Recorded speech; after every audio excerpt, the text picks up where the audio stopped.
Hello, good morning mga idol. So, di off subong kita mga idol. O kare na ta sa Barcelona port mga idol no. So, nagloading na ang Perpetual Health mga idol no. So, ari nga barko mga idol, dako-dako nga barko mga idol no. So, tangsang size mga idol, ug mao ni ilang pantalan diri sa Barcelona port mga idol no. So, pagi ni masiminto mga idol, sa dugay panahon mga idol no. Asa naman ka ang kita ning pantalan mga idol, ug ari na sa dito mga idol no. So, giuna pa ang mga 10 wheels mga idol no. So, sunod ta na mga idol. Sakay mga idol. So ari na si Maldito mga idol oh. Kasakay na mga idol oh.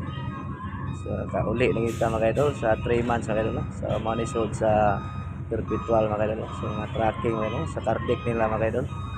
Oh, musaka na dayon ta mga idol. Ari na ta sa accommodation area mga idol oh. So ari ta sa aircon mga idol kay pabugnaw ta relax ta mga idol kay apoy kay paniltil mga idol. So karon mga idol lahi na putong tiltilon mga idol. Si Junior mga idol. Ari ta diri mga idol. Ada mga idol lingkod ada mga idol. Lipay kay si Elliot mga idol. Nakadiop mga idol at yun lang mga idol. Salamat sa panonood mga idol. God bless. Bye bye. Amping ampo padayon lagi mga idol.